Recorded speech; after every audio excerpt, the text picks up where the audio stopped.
ನಮ್ ಹುಟ್ಟದ ದಿನ ಕೇವಲ ನಾವು ಮಾತ್ರ ಖುಷಿಯಾಗಿರೋದಲ್ಲ, 10 ಜನರ ಹೊಟ್ಟೆ ತುಂಬಿಸಿ ನಮ್ ಖುಷಿನ ಅವ್ರ ಜೊತೆ ಹಂಚ್ಕೋಬೇಕು ಅಂತ ಹೇಳಿದ್ರು.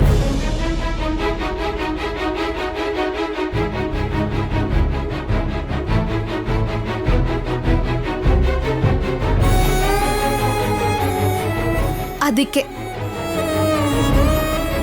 ಪ್ರತಿ ವರ್ಷ ನನ್ನ ಬರ್ತ್ಡೇಗೆ ಅನ್ನದಾನ ಮಾಡ್ತಿರ್ತೀನಿ. ಒಂದ್ ನಿಮಿಷ ಬಂದೆ.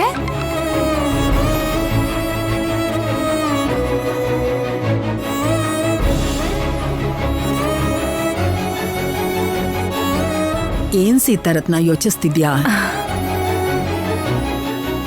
ಚಿಕ್ಕಮ್ಮ, ಮಹಾಲಕ್ಷ್ಮಿ ಅವರ ಅಪ್ಪ ಹೇಳಿದ ಮಾತೆ ನನ್ ಗಂಡ ಕೂಡ ಹೇಳ್ತಾ ಇದ್ರು.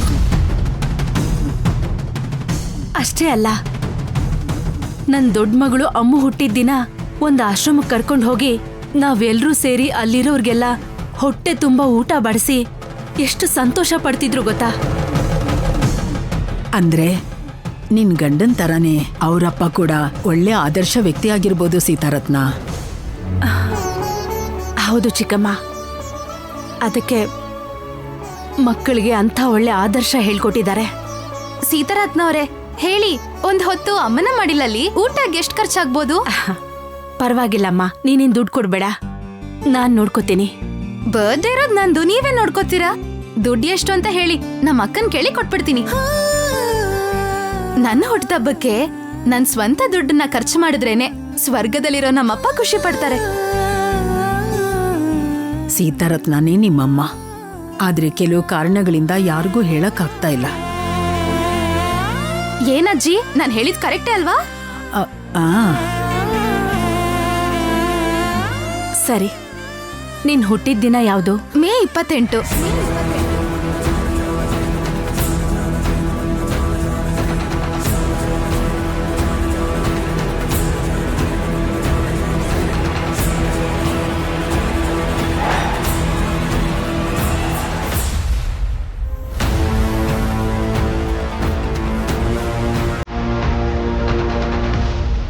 ಡೇಟ್ ನೆನ್ಪಿಟ್ಕೊಳ್ಳಿ, ದುಡ್ಡೊಂದಿನ ಮುಂಚೆನೆ ಕೊಟ್ಬಿಡ್ತೀನಿ.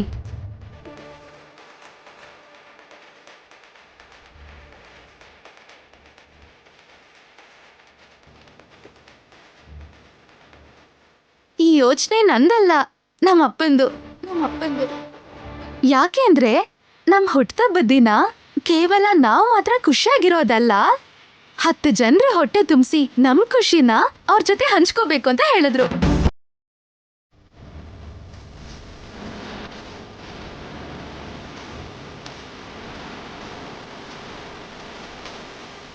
ಮೇ 28.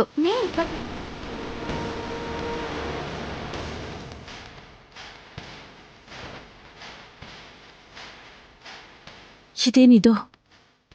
ಮಹಾಲಕ್ಷ್ಮಿ ಹುಟ್ಟಿದ ದಿನ, ನನ್ನ ಚಿಕ್ಕ ಮಗಳು ಹುಟ್ಟಿದ ದಿನ ಒಂದೇ ದಿನನಾ? ಮಹಾಲಕ್ಷ್ಮಿ ಅವರಪ್ಪ ಹೇಳಿದ ಮಾತುಗಳು, ನನ್ನ ಗಂಡ ಹೇಳಿದ ಮಾತುಗಳು ಎರಡೂ ಒಂದೇ ಥರ ಇದೆಯಲ್ಲ. ಆವತ್ತು ನನ್ನ ಮಕ್ಕಳಿಗೋಸ್ಕರ ನಾನು ಹುಡುಕಿದ ಊರು ಮಂಗಳೂರೇ. ಚೈತ್ರಂದು ಮಹಾಲಕ್ಷ್ಮಿದೂ ಮಂಗಳೂರೇ.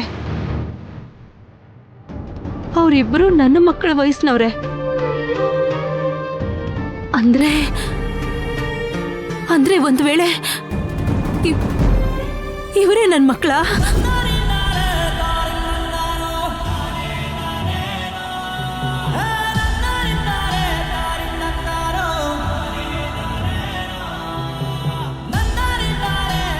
ಆ ದೇವ್ರು ನನ್ನ ಮೇಲೆ ಕರುಣೆ ತೋರಿಸಿ ಯಾವತ್ತೋ ನನ್ನ ಮಕ್ಕಳನ್ನ ನನ್ನ ಹತ್ರ ಕಳಿಸಿದ್ರೆ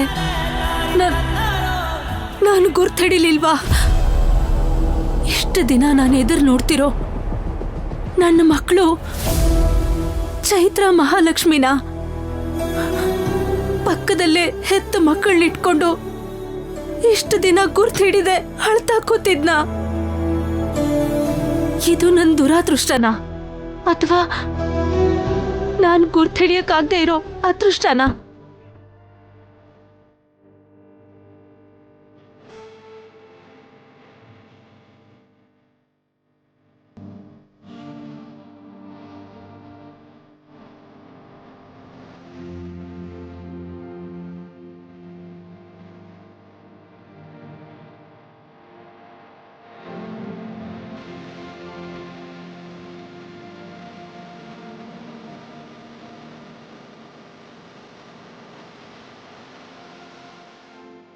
ಏನಿದು ಭಗವಂತ, ಎಲ್ಲ ಪ್ರಶ್ನೆಗಳು ಒಂದಾಗಿ ಆಸೆಗಳನ್ನ ಹುಟ್ಟಿಸ್ತಿದೆ. ಆದ್ರೆ ಆ ಆಸೆಗಳನ್ನ ನುಚ್ಚನವ್ರು ಮಾಡ್ತೀಯೇನೋ ಅಂತ ಭಯನೂ ಆಗ್ತಾ ಇದೆ.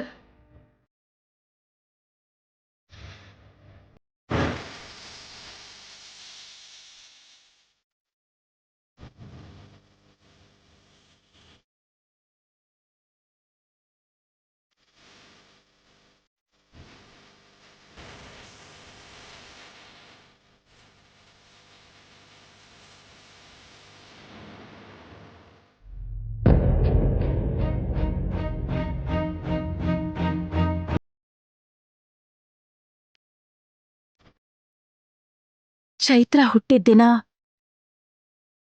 ನನ್ನ ದೊಡ್ಡ ಮಗಳು ಅಮ್ಮ ಹುಟ್ಟಿದ ದಿನಾನೂ ಒಂದೇ. ಅವರಿಬ್ರು ನನ್ನ ಹೆತ್ತ ಮಕ್ಕಳೇನಾ ಅಥವಾ ಆಕಸ್ಮಿಕವಾಗಿ ಆಗಿರೋದನ್ನ ನಾನು ಅನವಶ್ಯಕವಾಗಿ ತಪ್ಪಾಗಿ ತಿಳ್ಕೊತಿದ್ದೀನ?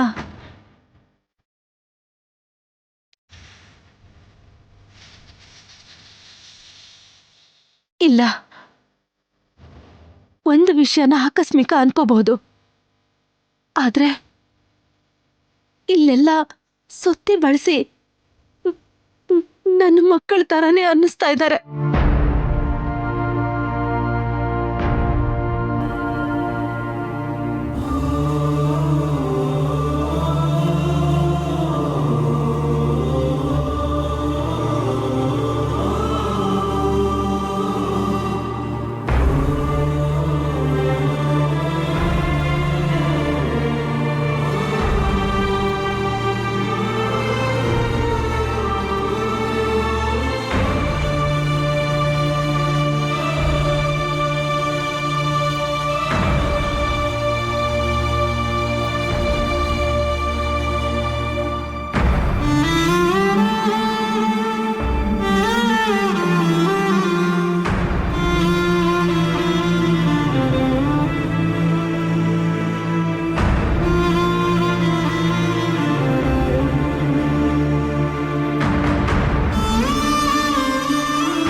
ಕೃಷ್ಣಾಷ್ಟಮಿ ದಿನ ನನ್ನ ಕೃಷ್ಣನ್ನ, ನನ್ನ ಮಕ್ಕಳನ್ನ ಸೇರ್ಸು ಅಂತ ಕೇಳಿದೆ. ಅವನು ಅವತ್ತೇ ಅನುಗ್ರಹಿಸಿ ನನ್ನ ಮಕ್ಕಳನ್ನ ನನ್ನ ಹತ್ರ ಕಳಿಸದ್ನ.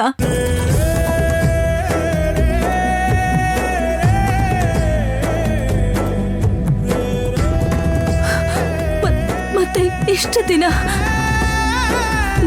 ನನ್ನ ಮಕ್ಕಳನ್ನ ಗುರ್ತಿಡದೆ ಇರೋಂತ ಶಾಪನು ಅವನೇ ಕೊಟ್ಬಿಟ್ನಾ?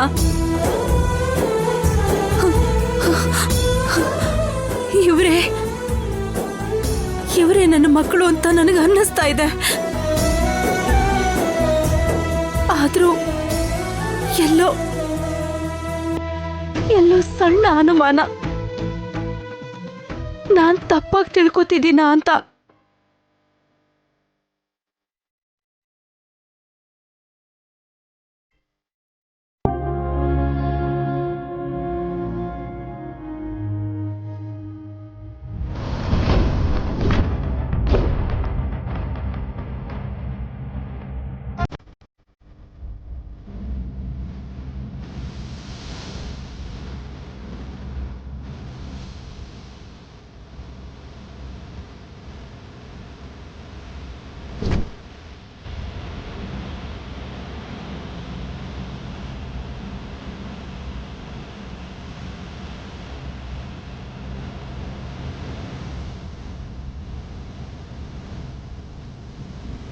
ಅಂದ್ರೆ ಒಂದ್ ವೇಳೆ ಇವರು ನನ್ನ ಮಕ್ಕಳಾಗಿದ್ರೆ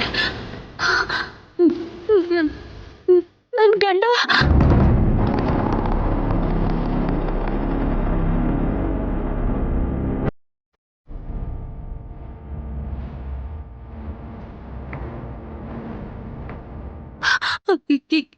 ಇಲ್ಲ, ನಿಜ ನಿಜ ಏನು ಅಂತ ತಿಳ್ಕೋಬೇಕು.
ಏನ್ ಎಲ್ಲಿಗ್ ಬಂದ್ರಿ? ನೀನೇನೋ ಕೇಳ್ಬೇಕು ಅಂತ ಬಂದಿದ್ದೀನಿ. ಕೇಳಿ. ನಿಮ್ಮಮ್ಮನ ಬಗ್ಗೆ ಅವ್ರ ಮೇಲೆ ಯಾವತ್ತೂ ಕೋಪ ಮಾಡ್ಕೊಂಡಿದೀಯ ಹೊರತು ಅವ್ರ ಬಗ್ಗೆ ಯಾವತ್ತೂ ಹೇಳಿಲ್ವಲ್ಲ?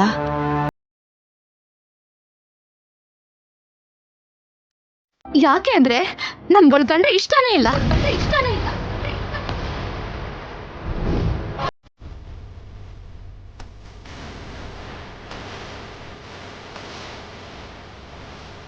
ಹಾಗಲ್ಲಮ್ಮ.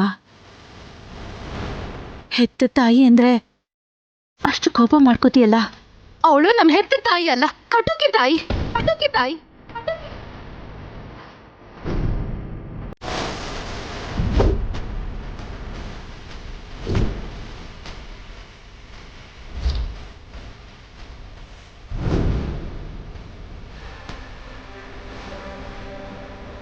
ಆ ಮಹಾತಾಯಿಂದಾನೆ ನಮ್ ಜೀವನ ಖುಷಿ ಇಲ್ದಿರೋ ತರ ಆಗಿರೋದು.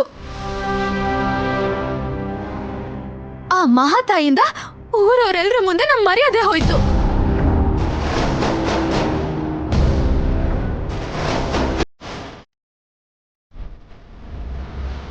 ನಮ್ಮಪ್ಪ ಎಷ್ಟು ಕಷ್ಟಪಟ್ಟು ನಮ್ಮ ಅಕ್ಕನ್ ಮದ್ವೆ ಮಾಡಿಸ್ಬೇಕು ಅಂತ ಎಷ್ಟೆಲ್ಲ ಖರ್ಚು ಮಾಡಿ ಗ್ರ್ಯಾಂಡ್ ಆಗಿ ಮದ್ವೆ ಏರ್ಪಾಡ್ ಮಾಡಿದ್ರು.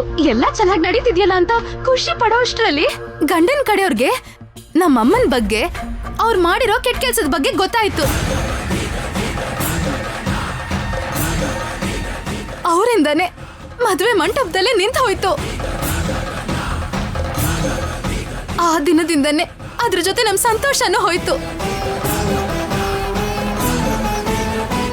ಗೋವರ್ಧನ್ ಅವ್ರ ಹೆಂಡತಿ ಸರಿ ಇಲ್ಲ ಅಂತ ಹುಡುಗನ್ ತಂದೆ ತಾಯಿಗೆ ಗೊತ್ತಾಯ್ತು. ಆ ಮಹಾತಾಯಿ ಯಾರೋ ಗೊತ್ತಿಲ್ಲ, ಆದ್ರೆ ಆ ಹುಡುಗಿ ಮದ್ವೆ ನಿಂತೋಗೋದಿಕ್ಕೆ ಅವರೇ ಕಾರಣ ಆದ್ರು. ಅವರಿಂದ ನಮ್ಮ ಅಕ್ಕನ ಮದ್ವೆ ಅಷ್ಟೇ ಅಲ್ಲ, ನಮ್ಮಪ್ಪನ ಪ್ರಾಣನೇ ನಿಂತು ಹೋಯ್ತು.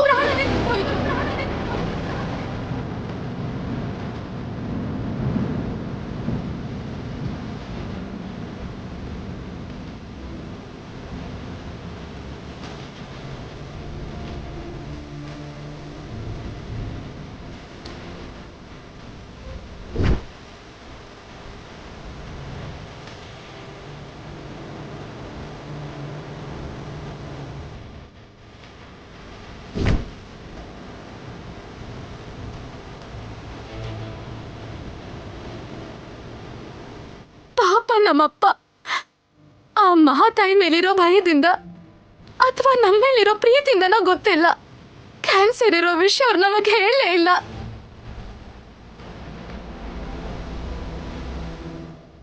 ಒಂದು ಕಡೆ ಆ ಮಹಾತಾಯಿ ಕೊಟ್ಟಿರೋ ಶಾಕಿಂದ ಕ್ಯಾನ್ಸರ್ ಇಂದ ಹಾಳಾಗಿದ್ದ ಅವ್ರ ಆರೋಗ್ಯ ಹಾಸ್ಪಿಟ್ಲಲ್ಲಿ ಅವ್ರ ಪ್ರಾಣ ಹೋಗೋ ಹಾಗಾಯ್ತು. ನಮ್ಮನ್ನ ಅನಾಥರಾಗಿ ಮಾಡಿ ಹೊರಟೋದ್ರು.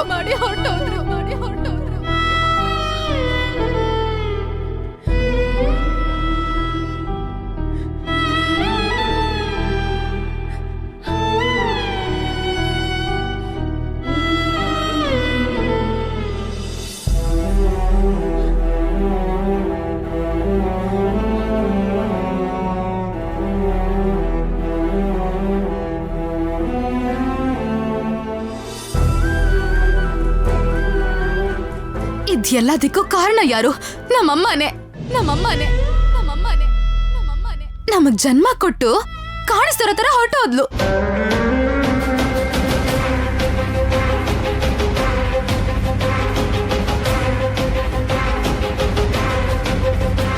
ಆದ್ರೂ ನಮ್ಮಪ್ಪ ಎಷ್ಟು ಕಷ್ಟಪಟ್ಟು ನಮ್ಮನ್ ಬೆಳೆಸಿದ್ರು. ನಾವೇ ಅವ್ರ ಪ್ರಾಣ ಅಂತ ಬದುಕಿದ್ರು. ಅಂತ ಅಪ್ಪನ್ ಜೀವನನ ಹಾಳು ಮಾಡಿದ್ದಷ್ಟೇ ಅಲ್ಲ, ನಮ್ಮಪ್ಪನ್ ಪ್ರಾಣ ಕೂಡ ಅವರಿಂದಾನೇ ಹೊರಟೋಗಿದ್ದು. ಅವರು ನಮ್ಮಮ್ಮ ಮಾಡಿರೋದು ಒಂದೇ ಕೆಲ್ಸ, ನಮ್ಮನ್ನ ಹೆತ್ತಿರೋದು. ಅದು ಒಂದನ್ ಬಿಟ್ಟು ಅವರಿಂದ ನಮ್ಗೆ ಯಾವುದೇ ತರ ಉಪಯೋಗ ಇಲ್ಲ. ಕೊನೆಗೆ ಆ ಮಹಾತಾಯಿಂದನೇ ನಮ್ ಬದುಕು ಹೀಗಾಗಿದ್ದು. ಅದಕ್ಕೆ ನನಗೆ ನಮ್ಮಮ್ಮ ಅಂದ್ರೆ ಅಸಹ್ಯ. ಅವ್ರ ಹೆಸರು ಕೇಳ್ತಿದ್ರೇನೆ ನನಗ್ ಕೋಪ ಬರುತ್ತೆ. ಅವ್ರ ಬಗ್ಗೆ ಯೋಚನೆ ಮಾಡಿದ್ರೆ ನನಗೆ ಹಿಂಸೆ ಆಗತ್ತೆ.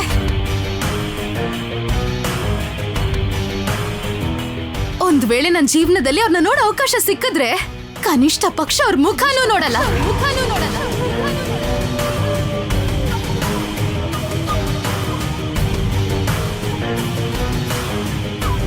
ಒಂದ್ ವೇಳೆ ಅವ್ರು ಮಾಡಿರೋ ತಪ್ಪನ ನಮ್ಮ ಅಕ್ಕ ಮರ್ತ ಹೋಗಿ ಆ ಮಹಾತಾಯಿ ಹತ್ರ ಹೋದ್ರೂ ನಾನ್ ಮಾತ್ರ ಖಂಡಿತ ಹೋಗಲ್ಲ. ನಮ್ಮ ಅಕ್ಕ ನನ್ನ ಹತ್ರ ಬೇಡಿದ್ರು ನಮ್ಮ ಅಕ್ಕನ್ ಬೇಕಾದ್ರೂ ಬಿಡ್ತೀನಿ, ಆದ್ರೆ ಅವ್ರನ್ನ ಮಾತ್ರ ಕ್ಷಮಿಸಲ್ಲ.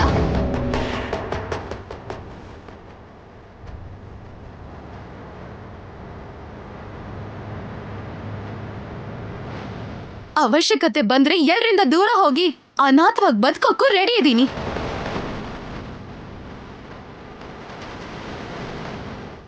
ಆದ್ರೆ ಅವ್ರ ಜೊತೆ ಮಾತ್ರ ನನ್ ಜೀವ ಇರೋವರೆಗೂ ಇರಲ್ಲ. ನಾವು ತುಂಬಾ ಇಷ್ಟಪಟ್ಟಿರೋ ನಮ್ಮ ಅಪ್ಪನ ಪ್ರಾಣನೇ ಆ ಮಹಾತಾಯಿಂದನೇ ಹೋಗಿದ್ದು. ಅಂತ ಅಮ್ಮನ ನಾನು ಯಾವತ್ತೂ ಕ್ಷಮಿಸಲ್ಲ. ಎಲ್ರಿಗೂ ಅಮ್ಮ ಅಂತ ಕರೆಯೋದಾಗ್ಲಿ, ಅಮ್ಮ ತೋರಿಸೋ ಪ್ರೀತಿ ಅಂದ್ರೆ ತುಂಬಾ ಇಷ್ಟ. ಆದ್ರೆ ನಮಗ್ ಮಾತ್ರ ಅಮ್ಮನ್ ಪ್ರೀತಿ ಸಿಗ್ಲಿಲ್ಲ. ಅಮ್ಮನೇ ನಮ್ ಪಾಲಿನ ಶತ್ರು.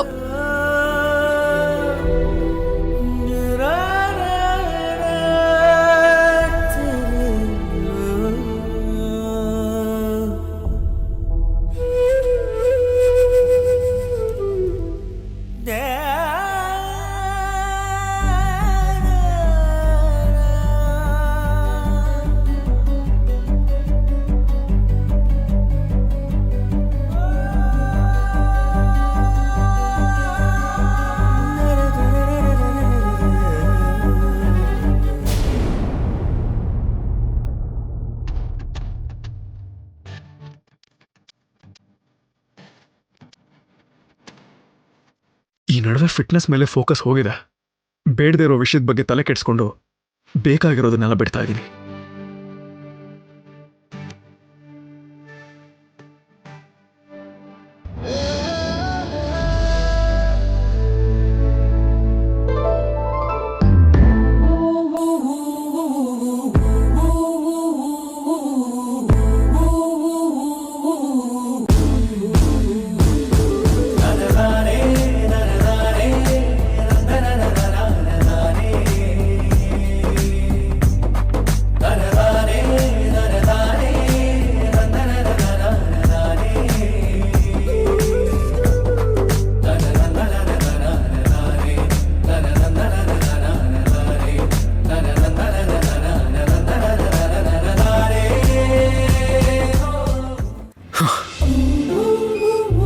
ಈ ಬುಡ್ಡಿ ಯಾಕೋ ಕೆಲವೊಂದ್ಸಲ ತುಂಬಾ ಕ್ಲೋಸ್ ಫ್ರೆಂಡ್ ಅಂತ ಅನಿಸ್ತಾಳೆ.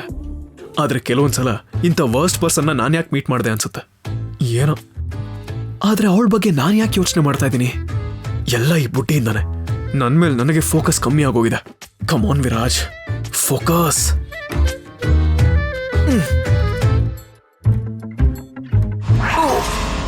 ಸರ್, ಏನಾಯ್ತು ಸರ್?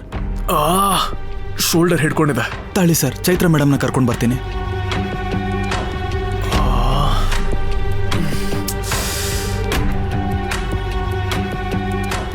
ಚೈತ್ರ ಮೇಡಮ್, ವಿರಾಜ್ ಸರ್ಗೆ ಕೈ ಹಿಡ್ಕೊಂಡಿದ್ಯಂತೆ. ಹೌದಾ? ಐಸ್ ಪ್ಯಾಕು ಸ್ಪ್ರೇ ತಗೊಂಡ್ ಬಾ. Okay madam.